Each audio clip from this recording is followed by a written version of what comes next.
Human civilization has come a long way over the last 2,500 years.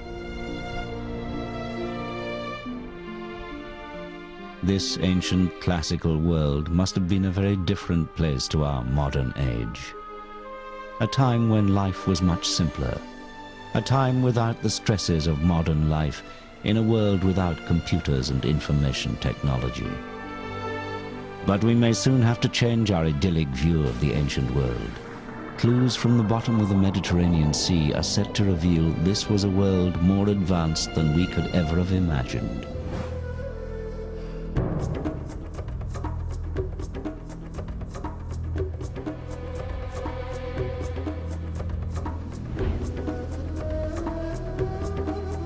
In Ancient Discoveries, we will travel back in time to discover the amazing ancient roots of technologies we like to think of as modern. New research is beginning to suggest that many of the inventions of the last 200 years may, in fact, have already been known to the ancient Greeks and Romans. Much of what we have recently discovered, we may, in fact, have just rediscovered. The Greeks and Romans were also intensely practical people. Many of the things which they devised, planned and invented preceded by 2,000 years, things that we like to think of as modern.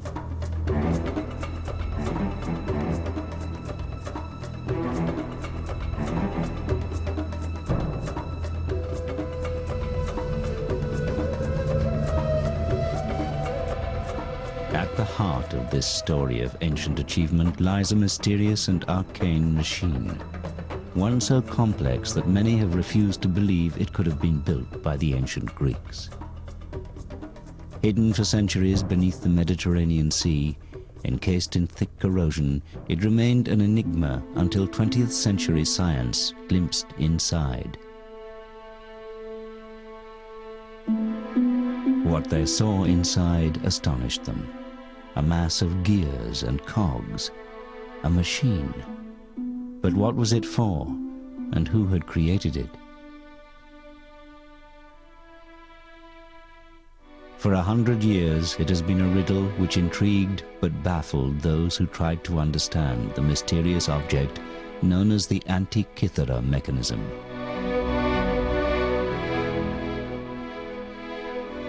But now, finally, its story can be told.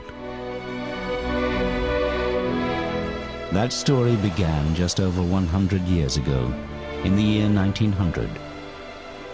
It was early spring when Captain Kondos and his crew of sponge divers found themselves sheltering from a storm miles off course by the little Greek island of Antikythera. As the weather cleared, the captain decided to make the most of his unplanned stop by diving in the deep, clear waters off the island.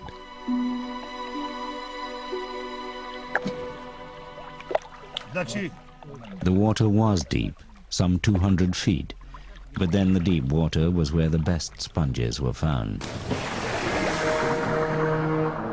But so far down, there was always the danger a diver might return to the surface with the notorious bends. Once in the water, the diver started his first descent.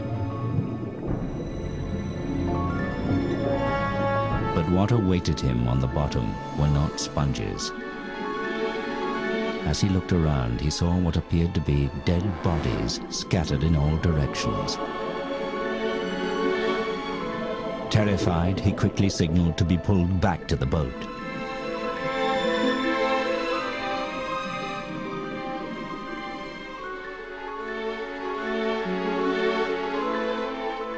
Some thought the diver mad. Perhaps he had the bends. But the truth was far, far stranger than that. 2,000 years ago, another ship had sailed these waters, on its way from Rhodes to deliver a precious cargo to a wealthy Roman citizen.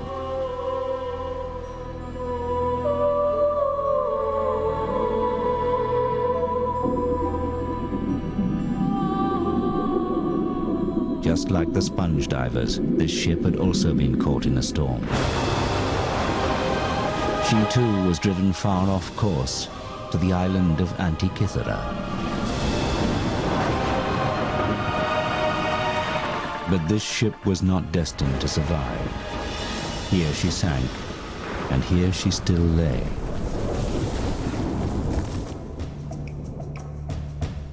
Captain Kondos sent another diver to investigate the wild story of bodies. What had at first appeared to be dead bodies were in fact the most beautiful marble and bronze statues imaginable. The remnants of that ancient wreck. Along with the statues, other treasures such as decorated Greek vases and jewelry were winched to the surface.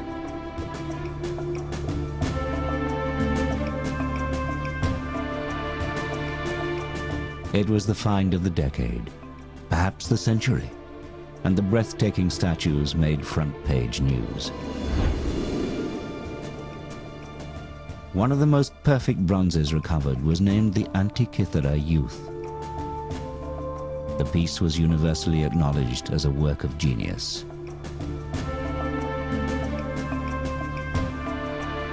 It had clearly belonged to a Roman of exquisite taste and fantastic wealth. A Roman destined for disappointment, as this cargo never arrived.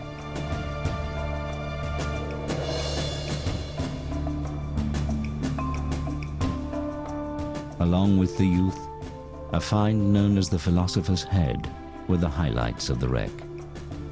Two faces that had not been seen by the world for over 2,000 years.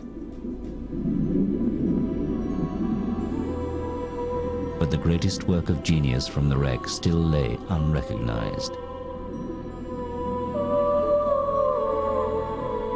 This rusting lump of corrosion held the key to one of the greatest periods in human history, the Hellenistic period, and perhaps the greatest achievement of that time.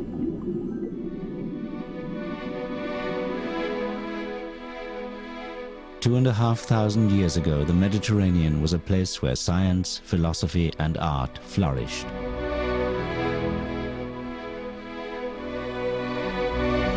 The Greeks, known as Hellenes, were living in what many regard as a golden age.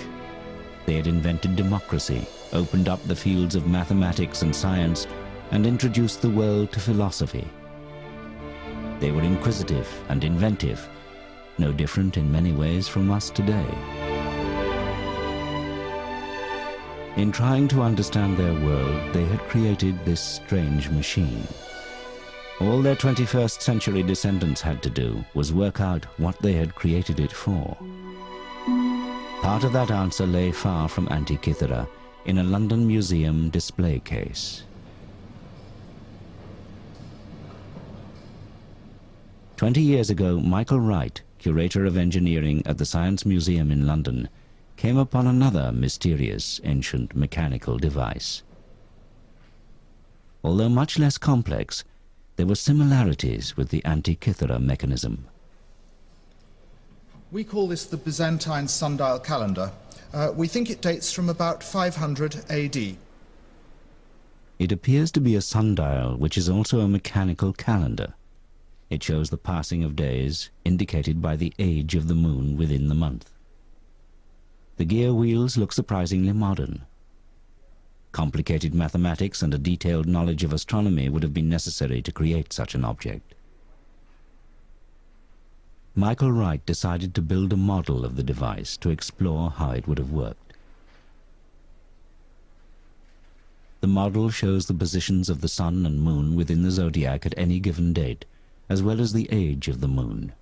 Here you have the letter giving the day, that's saying alpha, A, that says day 1 of the month. And correspondingly, in the circular opening, you have the black disk showing that this is new moon. And if I click it forward day by day, that's beta, B, day 2, day 3, day 4, day 5, 6, 7, 8, 9, 10, 11, 12, 13, 14, well, 15, and there is the full moon, the shiny disk.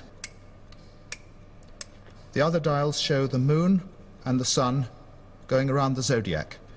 This instrument is much more simple than the Antikythera mechanism, but what's exciting about it is to have found another instrument, very obviously in the Hellenistic tradition, because of the Greek lettering, and also having gear wheels. So now we have not just one mechanism that tells us the Greeks had gears, we have two. We've doubled the evidence. Although similar, it is estimated that the sundial calendar only had 8 gear wheels, where the Antikythera device had at least 29, allowing for much more complicated calculations. Could the Antikythera mechanism be a mechanical calendar as well, one many times more complicated than the Byzantine machine, yet over 600 years older? But in an age supposedly without machines and modern technology, who could have created such a device? They would have to have been an expert in both mathematics and engineering, a genius, centuries, perhaps even millennia ahead of their time. One man who fitted that description was Archimedes, the most respected mathematician and inventor of his age. Archimedes lived during the Hellenistic period in the Greek city-state of Syracuse on what is today Sicily, off the coast of Italy. During his lifetime, the Mediterranean was a turbulent, war-torn place. A world in which his talent for military invention was put to good use by both his fellow Greeks and the aggressive new power of Rome that was slowly spreading its tentacles across the Mediterranean.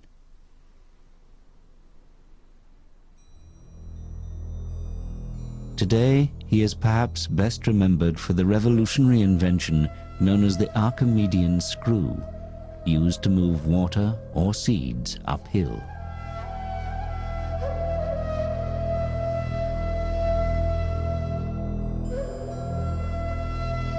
But Archimedes was also fascinated by other difficult mechanical problems, such as how to accurately measure distances. The greatest challenge of all, however, was to solve the puzzle of what caused the rising and setting of the sun, the changing seasons, and the strange movement of the moon and planets. What, in short, were the mechanics of time?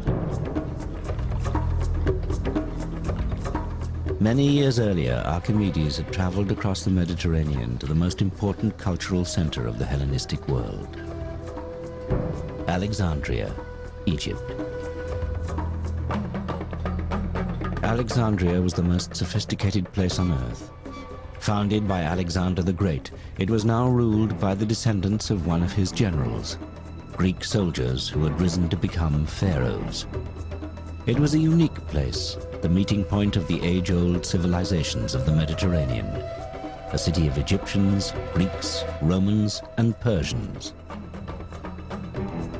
Here they combined the wisdom of the pharaohs with the brilliance of Greek philosophy to create the intellectual powerhouse of the ancient world. And it was here that the young Archimedes would be inspired by the work of a mechanical genius called Ctesibius. He would have a simple but brilliant idea that would literally change time forever.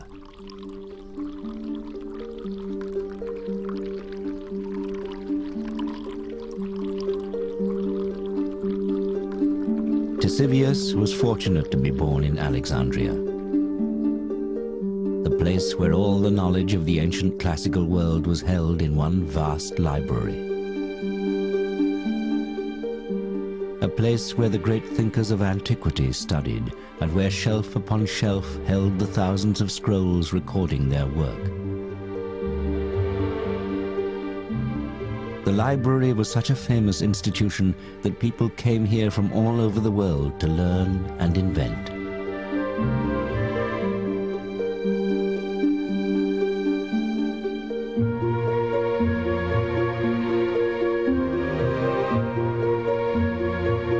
It was here that Ctesibius's revolutionary invention was recorded. and where the young Archimedes may first have read of his work.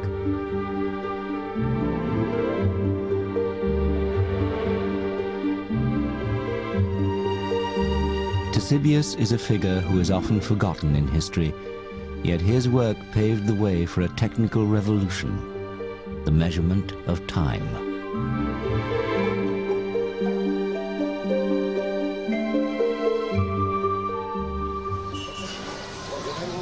Yet Ctesibius came from humble beginnings.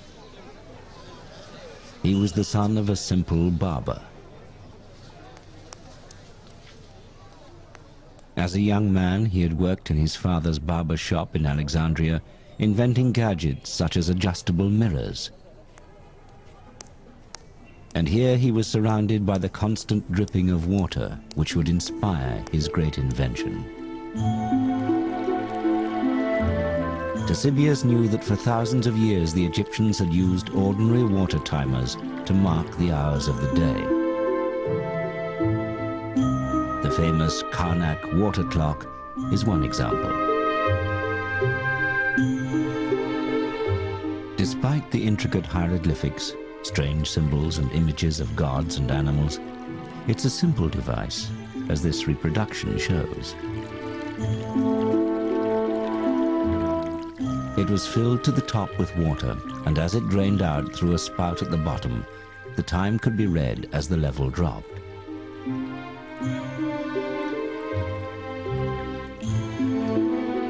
Markings inside showed the passing hours, but these varied as the number of hours from sunrise to sunset varied from month to month. The clock allowed the ancient Egyptians to measure the passing of time during the day or night, but this was still only a timer, not a constant clock. In sophisticated ancient Greek society, the ability to tell the time accurately had become extremely important.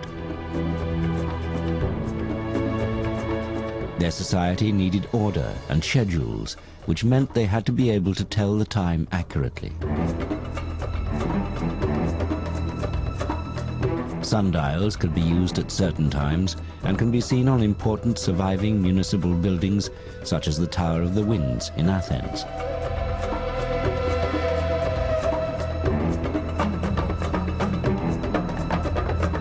But when the sun went behind a cloud or night fell, how would they know what time it was then? The first Greek solution to this age-old dilemma was their own water timer, called a clepsydra, or water thief. The clepsydra was a very elegant device for measuring periods of time.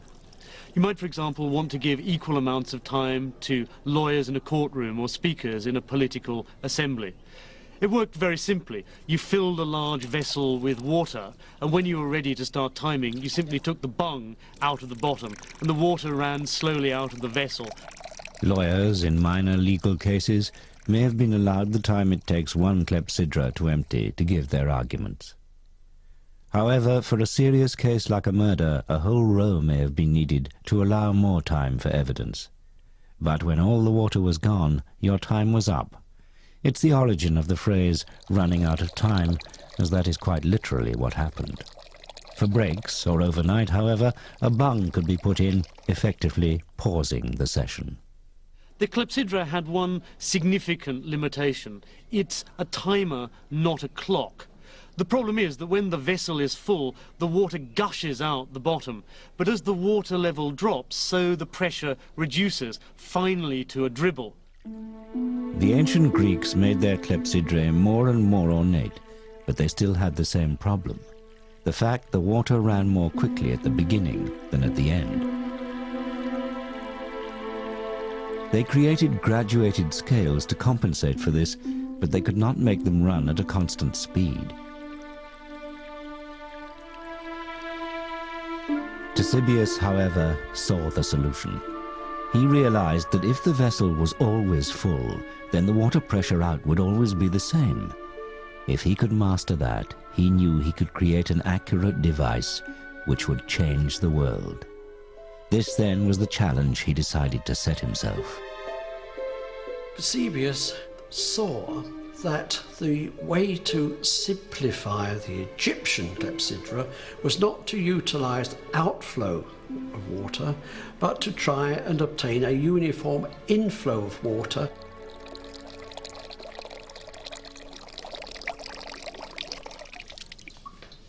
Dr. Alan Mills, a research fellow from the University of Leicester, has used classical references to Ctesibius's work to build a replica of one of his earliest water clocks.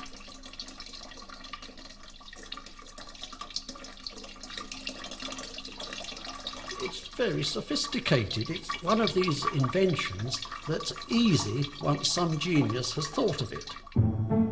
The challenge was to keep the reservoir of the clepsydra full at all times. And this is how Ctesibius did it. Firstly, he added another water tank above the main reservoir. This poured water into the top faster than it could flow out, meaning the reservoir was always full. And any excess water could just run off into an overflow container. The water would always come out of the reservoir at the same speed. Now Ctesibius just had to measure it. To do this, he decided to put another water tank under the constant outflow. In this container, he placed a float with a pointer on top and a scale next to it. When the level of the water rose, the pointer rose at a constant speed. It was a stroke of genius. Ctesibius had created the world's first mechanical clock, thanks to the dripping water in a barber's shop.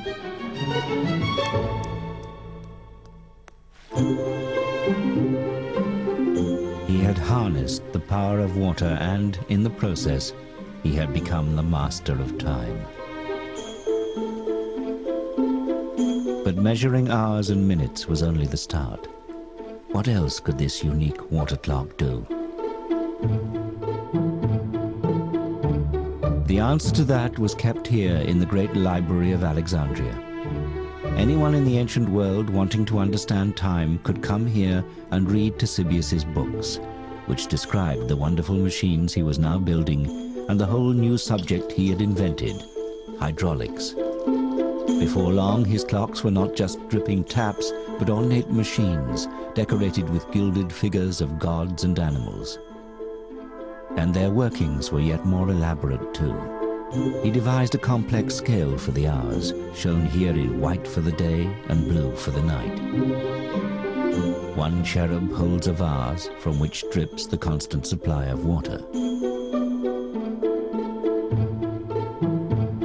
whilst another travels up the scale holding the pointer that indicates the hour of the day or night.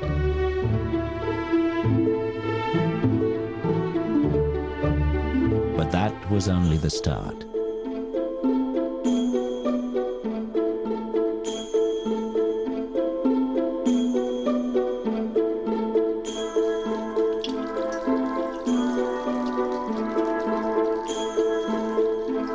He even used water to sound a whistle and make a model owl move.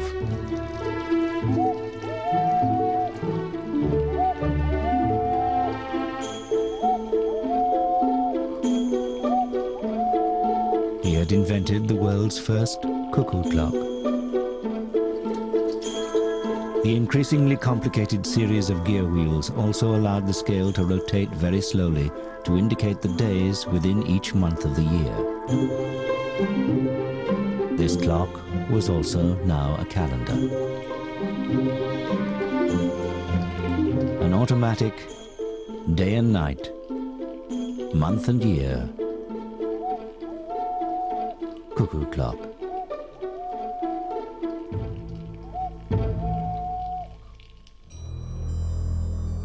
Archimedes was clearly fascinated by Ctesibius's creations. He studied his clocks and used his own genius for invention to continue the work. In an Arabic translation of Archimedes' work dating back over 1,000 years, we can see a tantalizing glimpse of his additions to a Ctesibius water clock.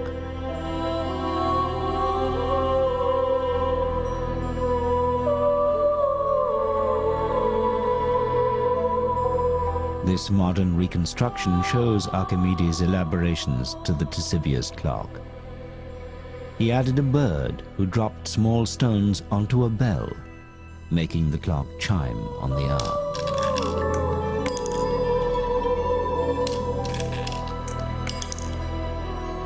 The woman is a gorgon with snakes for hair. When the bell chimes, you look up to see her eyes change color, indicating the time. This is the first automated chiming clock in history. One can only imagine the spectacle when Archimedes unveiled his daring design. In Greek mythology, anyone who looked into the eyes of the Gorgon would be turned to stone. But with Ctesibius' help, Archimedes could be the man who dared to look into the face of the Gorgon. Alexandria today is a busy modern port. A new building now stands in place of the famous library. Tragically, the original library was burnt to the ground, and with it was lost nearly all the knowledge of the ancient world. Only a very few ancient texts remain which mention Ctesibius' work. We may never know what else he invented, as not one single page of his own work survives.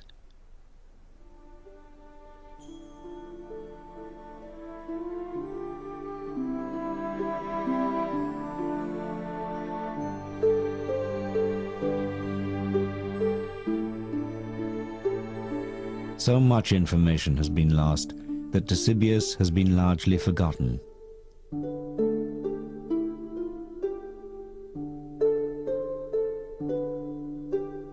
However, there is one legacy of his work, one clue, which is still standing. This unassuming tower, tucked away in a corner of Athens, is one of the best preserved buildings from antiquity. Its survival, almost untouched, is a miracle, and one due to the fact that for centuries it was believed to be the tomb of the philosophers Socrates and Plato. But this isn't a tomb. Carved on its 8 faces are clues to its real use. On each side, a worn sculpture of each of the 8 winds can still be seen, along with a sundial. It was actually built by an astronomer around 200 years after the death of Ctesibius, but is a monument to his genius. This building, now known as the Tower of the Winds, was the public clock of ancient Athens. Inside this tower, there once stood a huge and complex water clock based on a Ctesibius design.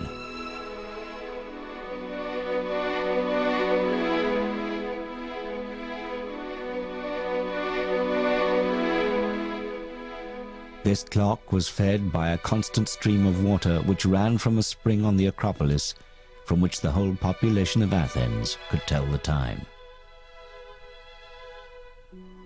But this was more than just a clock or a calendar. Some believe this strange building housed a device that even charted the movements of the sun and moon in relation to the constellations of the zodiac. We know the Greeks were measuring hours, days, and months during the time of Ctesibius. Could it be that they had also started to look above and measure the heavens? One man believed the answer may lie in the cogs and wheels of the Antikythera mechanism.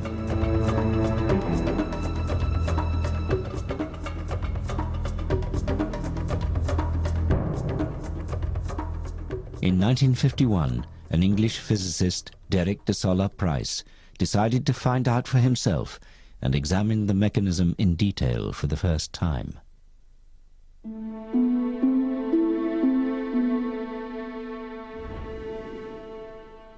De Solla Price traveled to Athens to look at the mechanism. The pieces had lain largely untouched since its discovery 50 years earlier. The device had disintegrated further, exposing pieces of the gears which he was able to study. He became determined to crack the secrets of the Antikythera mechanism.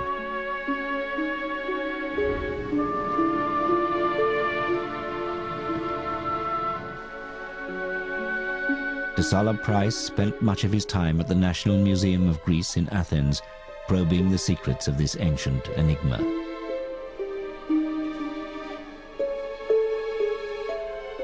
Something told him that these fragments were the real treasure from the Antikythera wreck.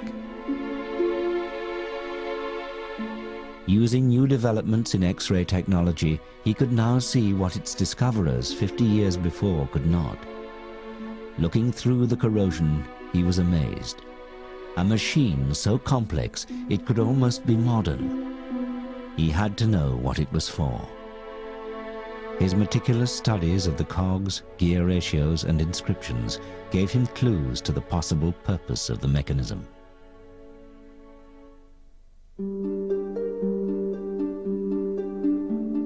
Remnants of a wooden box which held the device also had Greek writing on, which gave further tantalizing hints. Using this information, Solla Price developed a theory and put together a model of how he believed the Antikythera mechanism could have worked. He realized the mechanism was an extremely sophisticated device for calculating the relative movements of the sun and moon. It also seemed to show the days of the month as lunar phases.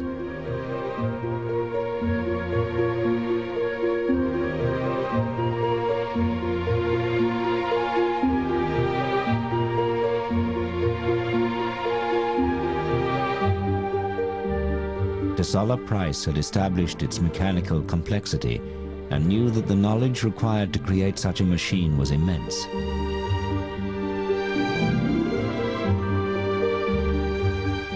He believed that at the front of the mechanism a bronze dial showed the date and positions of the sun and moon.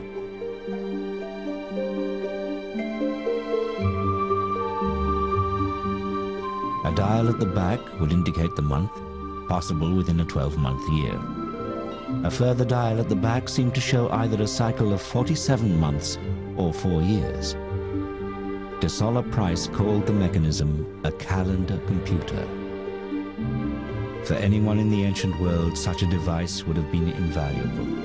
To understand the movement of the sun and moon within the heavens was to look into the minds of the gods. Many believed then, as some do today, that the positions of the sun, moon, and stars at the time of someone's birth may influence their later life. What complex horoscope software does today, the Antikythera mechanism may have done over 2 millennia earlier. To the priests and astrologers of the day, this extraordinary machine could have been a window on the gods.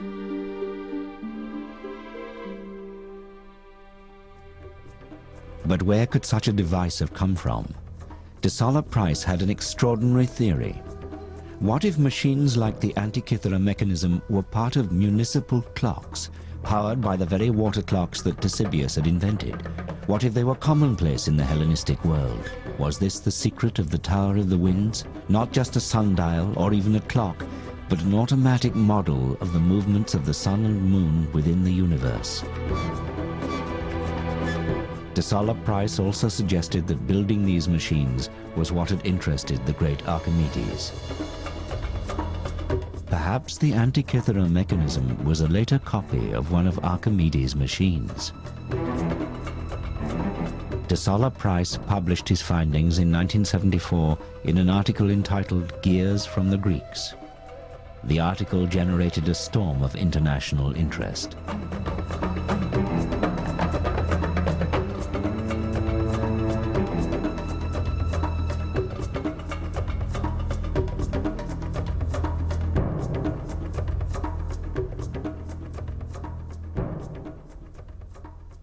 In particular, one man was to read that article and to spend the next 30 years pondering on Solla Price's theory.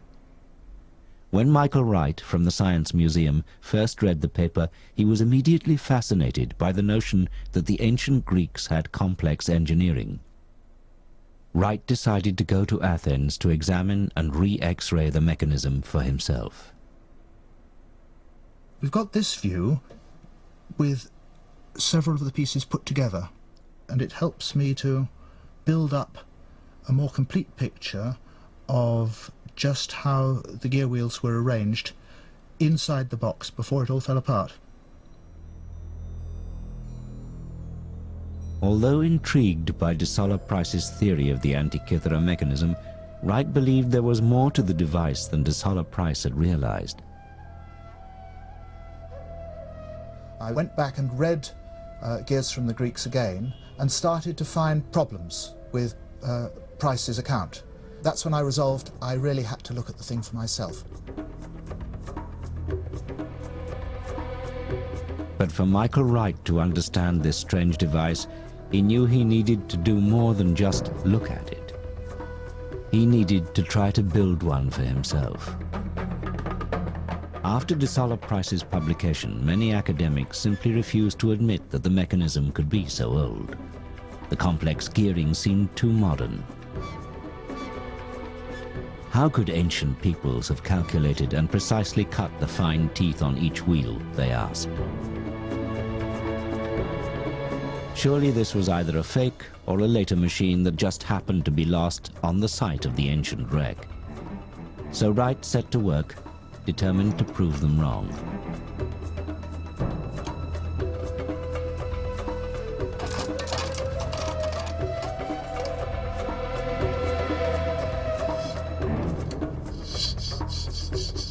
Using only tools similar to those available in the ancient world, and with the Greeks' knowledge of geometry, he set out to copy the elaborate gears in his workshop.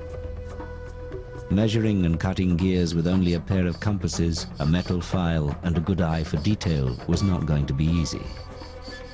But it was possible. After many hours of practice, Wright proved beyond doubt that with patience and skill, it could be done. You can't deny the evidence that the Antikythera mechanism exists. When you look at it closely, it's very accomplished work, both in design and in execution. Why shouldn't the ancient Greeks have done it? We know from translations of his work that Archimedes was familiar with these types of cogs, and now it was the study of these gears that was to help solve yet another mystery involving one of his other mechanical marvels, the mystery of the odometer.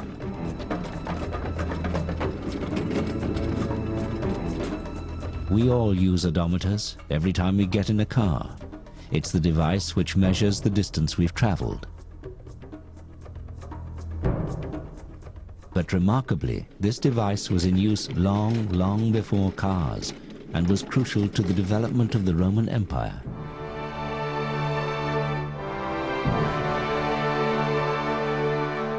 The odometer was said to have been invented by Archimedes whilst he was working for the Roman army. It had been decreed that every road should be marked each mile with a milestone. But Roman roads stretched hundreds of miles, so how could they be accurately measured?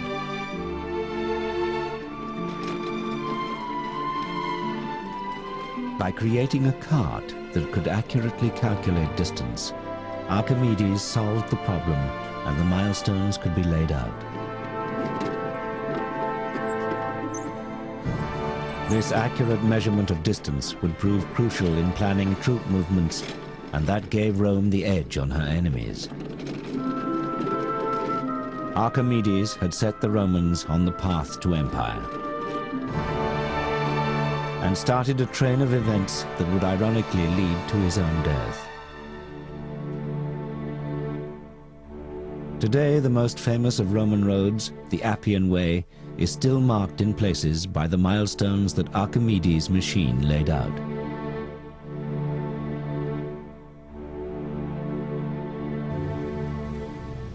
But there is a problem with this apparently simple story.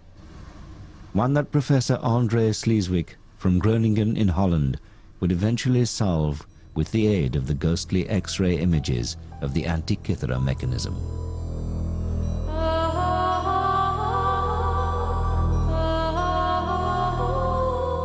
As no originals survive, the only clues to how the odometer worked are a few faded drawings in a Renaissance book based on a description of an odometer by a Roman author called Vitruvius.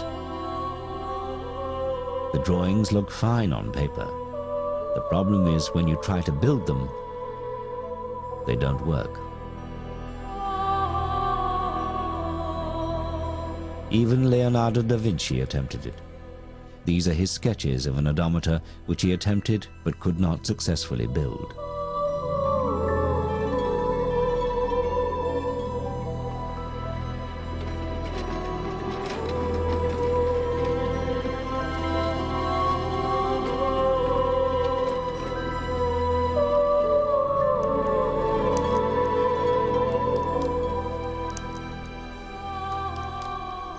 Professor Sleeswig started to make simple models to see if he could crack the odometer puzzle.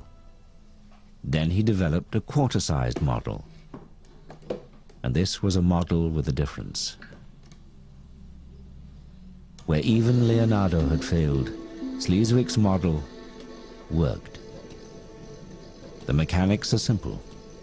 As the wheels turn when the vehicle travels, a gear with a single tooth pushes round a huge gear with 400 teeth. Every time the large wheel turns once, a small stone would be automatically dropped into a box below the device.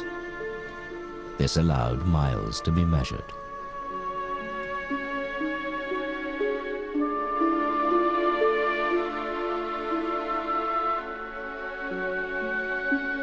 After the First Punic War, by decision of the Senate of Rome, milestones had to be placed on all major roads. And that also gives us an idea who the inventor might have been, and in this case, Archimedes. So what was Sleeswig's secret? The answer was in the shape of the teeth on the gears.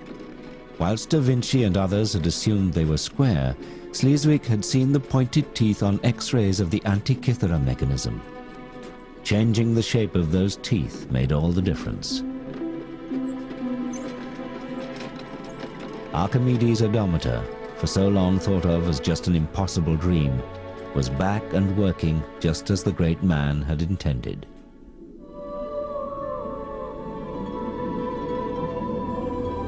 All thanks to that most mysterious of ancient objects, the Antikythera mechanism.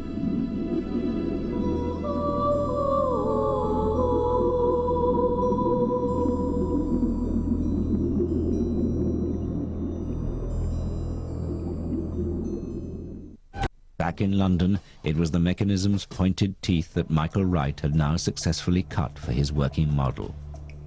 Far more complex than the odometer, this would be the most complete model of the Antikythera mechanism ever built. As each gear slotted into place, it soon became clear Solla Price may have got the details wrong, but his theory was right. The Antikythera mechanism was an automated calculating device, perhaps even a type of computer. You could call this thing a computer in the sense that you put in some data and it gives you out related data.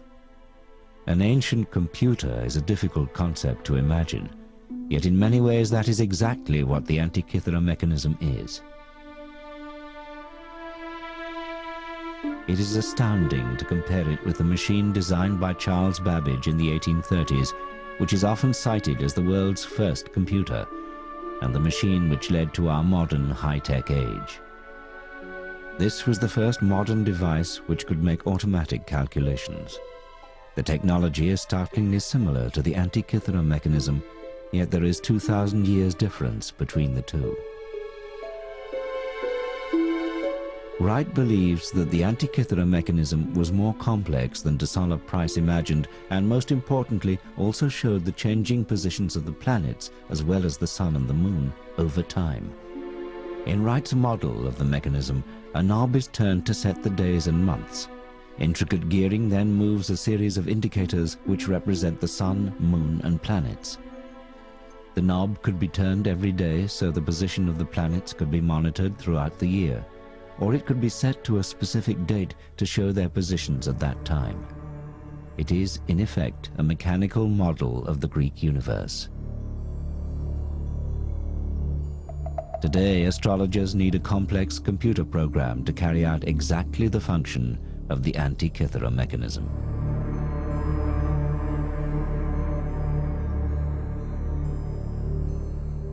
So could this machine have been created by Archimedes himself? We know from ancient texts that he built planetaria, but could it be possible he designed this one? It's difficult to make a direct connection between the Antikythera mechanism and Archimedes. What we can say with certainty was the revolution that Archimedes pioneered in mathematics and geometry was necessary for those who then invented the Antikythera mechanism. Without Archimedes and his advances, it's difficult to think that the Antikythera mechanism could have been invented at all.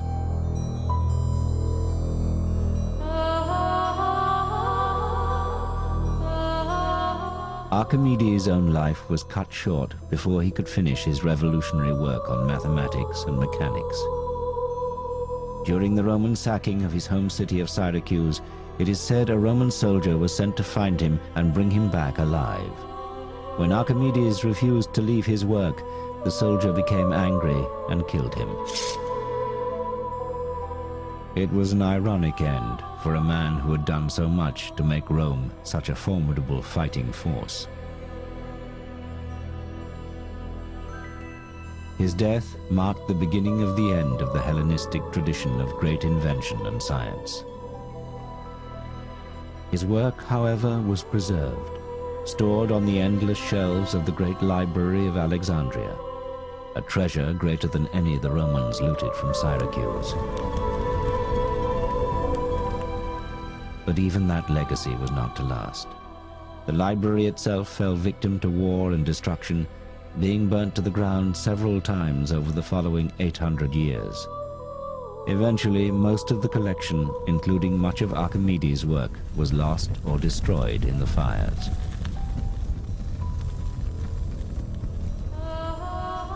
If only the library had survived, we may have inherited the insights of such great thinkers.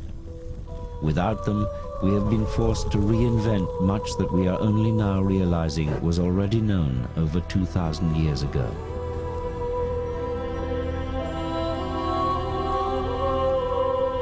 If we had not lost this ancient wisdom, how much more advanced might science and technology be today?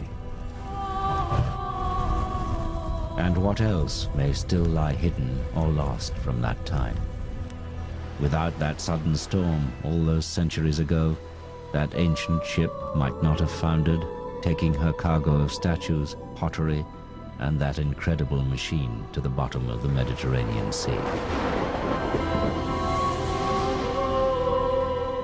If a group of sponge divers had not stumbled upon the wreck 2,000 years later, the Antikythera mechanism might be lying there today, slowly corroding. What other technological marvels from that time might still be awaiting discovery?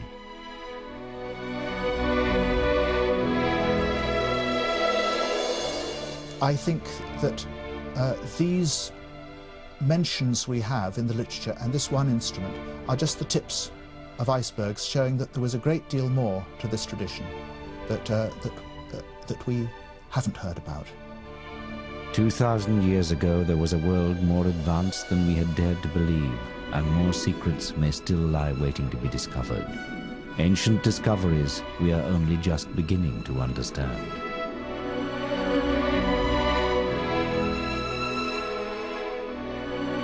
The series continues next Wednesday afternoon at 1 with the discoveries made by the father of medicine, Hippocrates, including his early form of highly effective brain surgery. In just a few minutes, armchair travelling at its very best, and you don't have to tip the guide, with the conclusion of our tour of the 7 natural wonders of the world, all sights for sore eyes.